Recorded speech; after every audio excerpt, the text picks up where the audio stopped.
In November of 2023, the Swell Pod took a 10-day journey across 5 states, traveling 3,580 miles with one challenge in mind. And that challenge was to interview 100 pleasantly rebellious humans to uncover deep truths about what it takes to create something that has never existed before, challenge the status quo, maybe even change the world. This is the KilnRoadTrip, created and produced by the Swell Pod. In partnership with Kiln, Moterra Camper Vans, and sponsored by Taurus. I'm Spencer McKeown. And I'm Josh Taylor, and together we're the co-hosts of the Swell Pod and your guides on the Kiln Road Trip. Follow along on the journey. Be sure to subscribe to the podcast, follow the Swell Pod on social media, and subscribe to your YouTube channel at, you guessed it, the Swell Pod. This is interview 27 of the Kiln Road Trip, and today we're at Kiln Lehigh talking with Andrew Howlett. Andrew is the CEO of Struck. Struck works with companies ready to transform their brands in the destination, marketing, outdoor recreation, and biotech industries, partnering at key inflection points to boost brand awareness, engagement, and growth. Thank you for tuning in to today's episode. We hope you enjoy. Welcome, Andrew Howlett, to the Swell Podcast, and especially this the Kiln Road Trip that's in flow. Yeah, super exciting. Great to be here. Thanks for having me. Thank you. Just for our listeners, might as well get it out. We know each other from many years ago. How do we know each other, Andrew? We served a religious mission in South Africa together, in Durban, South Africa. So for a couple of years of our lives, we're there in an amazing part of the world, and got to know each other there, and then have just stayed in contact over the years. That's amazing. Yeah, and we also, I met your mum and dad back then, and it's just been great to get to know Andrew's family. But we also had Scott Porter here earlier. I don't know where the gifts have gone. They're over there. Oh, yeah. Came in his apron. Oh, of course he did. And his bow tie. And did he have his head thing too? Did he have the angel or the devil? He definitely talked about it, but he didn't have yeah. But thank you for that intro. And that's what, we love community, and we love, even this road trip's about community strategy and just connecting with people. And your connection, you understood what I was looking for in just connecting with people that do things that I love, and he was great, wasn't he? Oh yeah. Scott's hysterical. I mean, I've known Scott since high school. We were best friends in high school, and have remained incredibly close over all the years. So he was great. He's amazing. So tell us a little bit about your what you do and what you love. Yeah, so I am CEO of Struck as well as Structure. So I'll give you just a little quick. Struck is a creative agency, been around for 27, 28 years. Do a lot of brand campaign type work. You see our work every single day here in Utah, and then we have a lot of clients outside of Utah as well. And then more recently, just split out. Structure is a physical space design, so experiential space design business that Struck had done for a lot of years, but had only recently we decided we needed to have a little more clarity around what one does and what the other does.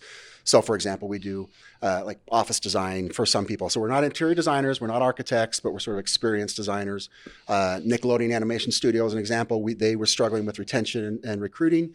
So we helped them to reimagine and reinvent their office space there to something that was super inspiring and engaging. And if you're an animator and you want to walk in someplace and you see the history of Nickelodeon, they've got an amazing history. They really helped redefine what is sort of modern animation and cartoons. Consequently, we're now doing that same work for Universal and for Disney Animation Studios, because now they're behind the eight ball on that one. So anyway, that type of work. I think for me, what gets me just out of bed, what I get excited about is sort of innovation and transformation.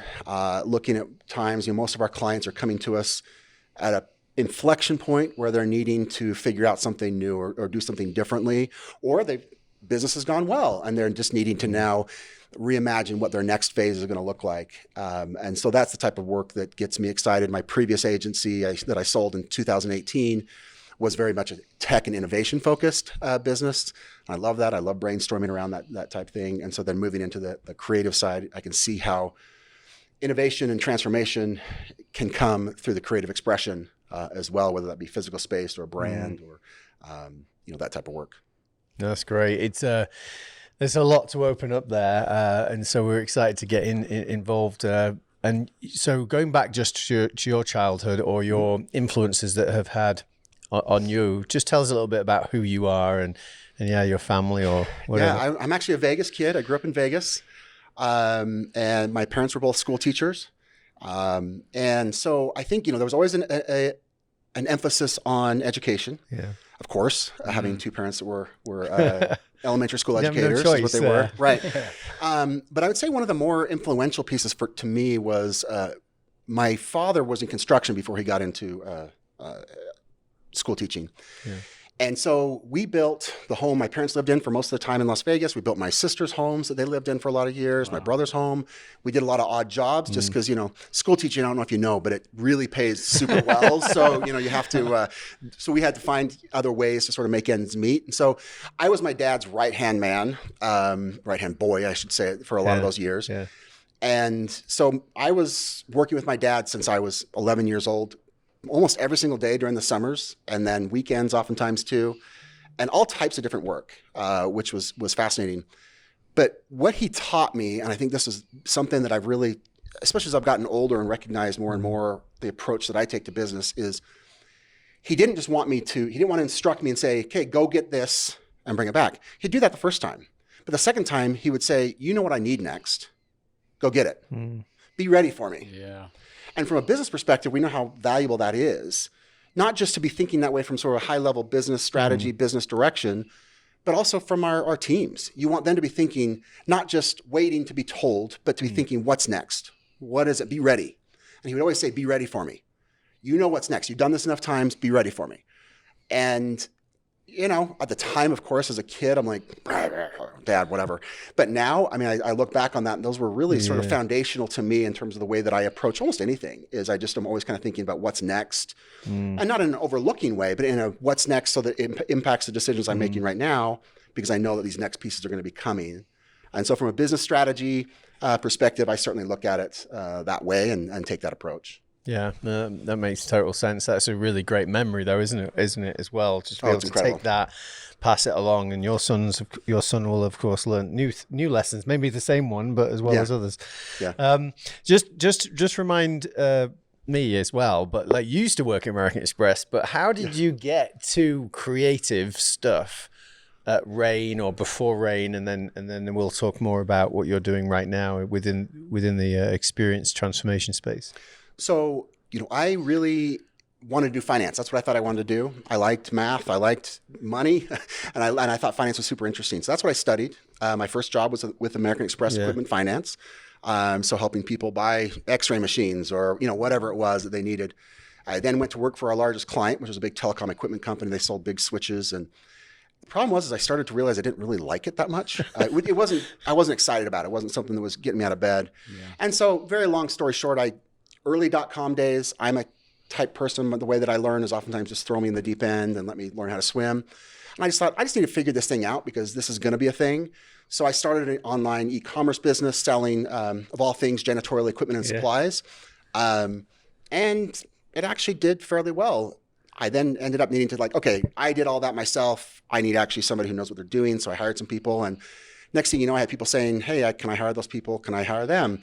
And all of a sudden, that agency was born. And so it grew to, be a pretty good size. We had offices in New York, Utah, Seattle, and actually Nicaragua, of all places. And so that, again, was very tech and innovation focused. We were doing stuff on mobile phones, mobile devices well before anybody else was. We sort of broke a lot of ground. And then on voice, we did a lot of stuff with Amazon Alexa, Google Assistant, and as well as even Microsoft Cortana. We were building low skills for them. We were the first group outside of Amazon to build something for the Alexa. So we got known for that. And there was probably 3 or 4 years of just nonstop work. Amazon was recommending us left and right. And that's a pretty good recommendation when that happens. So a lot of fun. Those were fun things and fun times to be able to do that. Isn't that funny? Back then when you told me that, it was really like the latest trend, tech. It was like, wow, that's cool. Of course, it's so common now, isn't it? In that space. Of course, now AI is the biggest thing. And of course, looking back, that was early AI. Yeah. And all that data, all those things that they were gathering, really was just them helping gather more and more data and getting the data sets such that they could do the now new versions of AI and recognition of different types of interactions that we do. So. It was fun to be in that early front of sort of what is now ChatGPT and the That's other right. platforms. That's right. Well, I'm sure we're going to dive into the experience transformation and those installations and things. Do you have any questions, or is it just about dirt on me as a missionary? No, I'm interested in Struck and structure. I'm interested in the difference between those two things and kind of where those, if we can just tell the viewers kind of what those two things are and how they're different, and then we can probably dive into that. Yeah, you bet. So Struck, like I said, Struck has been around for 27, 28 years and has really been a creative agency from day one. And when I say creative, it's a lot of brand type work and then everything that supports the brand, whether that be sort of the website, collateral, print, billboards, TV, radio. A lot of people will recognize our work that we did for almost 16 years for the state of Utah Travel and Tourism. Life Elevated, Mighty Five. Did you do the Snowbird ad? Mm-hmm. One star? Yeah. Love that ad. I mean, that one, we won literally every single award known to man for that. Genius. And, the story behind that was honestly a courageous client. Yeah, when you say to them, hey, we're gonna highlight the lowest reviews that you have. But one of our creative directors, can you just tell people what it was? So Snowbird was one of our clients for a lot of years. And we were doing their campaign work, their seasonal work, their brand work, even the latest brand you see is refinement that we did for them. But one of our creative directors was looking online one day at reviews, and he was kind of curious to see these 1-star reviews. And as he starts to get into them, I mean, you can't make this stuff up. Too much snow, too much terrain, couldn't ski it all in one day. Too deep. The powder was too deep, and I wasn't able to do what I wanted to do. I mean, these types of things that I think one of them was even like snowed so much overnight, I had a hard time digging out my car from the parking lot. Like, okay, that's a dream right there. It's a dream. Yeah. And so what happened was, and what we were recommending to Snowbird at the time was, you need to change the narrative around Snowbird. You need to change the narrative of the same image of a couple with their 2 kids skiing down or sitting by the pool at with steam coming off of it. Lean into the steep and deep. Yeah. Lean into, we are different. Yeah. We're not, Deer Valley. We're not these others. We are steep and deep. And like I say, it was a bit of a risk for them. They were nervous about it, but it caught hold in a way that, people were making their own stickers for the 1-star. People were adding it to their skis and their snowboards. I still see cars all the time with 1-star on the back with the Snowbird logo next to it. Their employees loved it because they wanted to be at the place that was not just selling this, this sort of prestigious kind of thing, And so, it really changed their business and changed, who they were, and it changed their outward sort of persona. They had this new sort of confidence that, hey, this is who we are. This is what we do.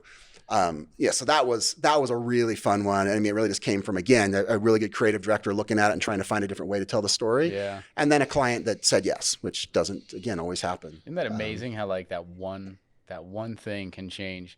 Not only, so of course, brand and image, perception.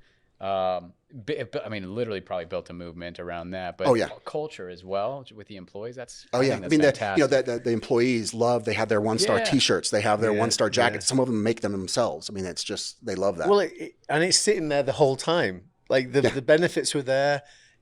Just discovering it, and actually, I've not told you this, but I took that, and when Lucy, my daughter, was applying for advertising school at BYU, right, she was trying to get in, and part of her deck was 1-star, and it was I don't know if it was 1-star about her, like what people say about her, her strengths, where they can be Anyway, she used the same concept, which was interesting, but it is a way of flipping that story, right, and focusing on the things that are ridiculously good about it. Yeah, and you know what? I think there's this huge metaphor for life in terms of what we may perceive as our weaknesses can actually be strengths, especially in our current environment. And and it's leaning into that and saying, what am I actually really, what is something that maybe others might say that's a negative, but it's actually an incredible positive if you look at it differently. And so, that's something that so when I took over, so I bought out several of the previous owners at Struck, took over as CEO in 2019. And, as you do, you go in and you start to try and see what are we good at? What are we not good at? What story should we be telling? And maybe as importantly, not telling. And so over the last couple of years, we've really refined our business model, really our positioning of who we're targeting and what we're, again, good at. So we've really narrowed sort of our target market. But the other piece is I was really recognizing that what Struck does well is what we really talk about is experience transformation. And if you go back, of course, the first person that grew more than they needed themselves, business transformation started then, because then they decided they needed to sell it to others and maybe they could buy and swap or whatever. And then digital transformation, of course, we all know about that. But one of the things that came out of digital transformation especially is SaaS. SaaS is a wonderful thing, and it's changed the world in many positive ways. But it also created a lot of a sea of same. We went through probably a decade or two of everybody going from building homegrown in-house products for their processes, oftentimes, to then licensing these products and getting back to what they do and what they do best. But it also meant they were all using the same interface, and so there was all these things that looked the same. How do you stand out? How do you drive people to, buy your product, visit your place, do something that you want them to do? And so that's where experience transformation comes in. So we're really leaning into, you need all three. And, they're sort of the three legs of the stool. And so experiences drive emotions. We all know that. Emotions drive actions. And whatever that action is that, our clients need their customers or even employees to feel or to do is where now we're trying to help them get is, you need to be paying attention to your business. You need to be paying attention to the current digital, markets and what you need to do there. But you have to create something that is unique. You have to create something that stands apart from the others. And, a good example of that on the structure side is Grand America here in Salt Lake, an amazing hotel, beautiful, been around for, quite a while. They needed something to kind of stand out. So we looked at, and one of the opportunities we saw was retail. So we created what is the toy store, Juju toy store at Grand America. If you visit it, you won't forget it. It's one of the most engaging, amazing, most beautiful places. We literally did every single thing. If you went, the minute you step in there, even on the outside, these really cool, like interactive things that are happening in the windows, we did 100% of that. According to their president CEO and their data, families, it's always consistently listed as the top 3 reasons why families return to Grand America because their kids want to go back to the toy store and spend time there. Well, we all know the value of that. Yeah. And especially when you got kids and you're like, where are they going to be the most happy? And where can I make sure that they enjoy the trip? Well, I'm going to go back there. So, clearly that was a winner in terms of an experience that created an emotion that then created that return and repeat visitorship. I know we need to, time is flying by here. We want to ask you about current challenges or your vision of where you're going, but just going to that experience or another one that comes to mind. What is it about that experience that was different, or about how you approached it? Like, what was it? Just pretty and smells good and good toys? Like, clearly it was something more than that. Well, we created some of their own IP, so they actually have some of their own toys. We created a very unique. We weren't just saying, okay, let's go buy the latest Disney toys and bring them in there and sell them. We created, some original IP. We created that IP, then extended into some of the interactive pieces that are in the space, so the kids can go in there. They can go in these little caves and they can go and kind of explore it. And so it was unique in that it wasn't something you'd walk in, just sort of peruse. There's nothing here. You go in, you stay for a while. You might even leave your kids while you go to the store the shop next door and get something or see what they have, because the kids want to stay there. So it was meant to be unique. It wasn't meant to be a cookie cutter that you'd seen it at 10 other hotels in the last couple of years. And so that experience is something that was very unique and engaging. And again, that's kind of the lens we try and look at with all, certainly on the physical space side, but even on the Struck side, the brand side, is something that is unique, something that connects. One big project over the last couple of years, which was a delicate one, it was a tricky one, was Squaw Valley asked us to rename and rebrand that. There was cultural insensitivities. There's some issues there with that name. Well, Squaw Valley is world known. They have the Olympics there. This was an incredible, they have an incredible operation there, an incredible mountain. And so we had to spend a lot of time talking to employees, to owners, to the local community, to the Indian community, the Native American community, to understand what was important to them and what did we carry forward and what should be kind of sort of cut off and left in the past. And so when we announced the Palisades Tahoe new brand and new branding, it was so well received. I mean, honestly, we were kind of expecting a little bit of backlash just because you always do whenever you.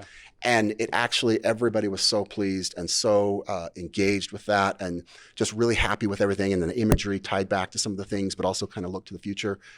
So that's an example again of just, doing something that's unique, that's different, but also having to listen to everybody that's involved and make sure that it touches and creates that emotion for them, because these are your stakeholders. These are the people that you need to make sure are on board, because it could go sideways very quickly if they're not. Before we get into the rest of the episode, we want to thank the partners and sponsors who made the Kiln Road Trip possible. The Kiln Road Trip is brought to you by Kiln.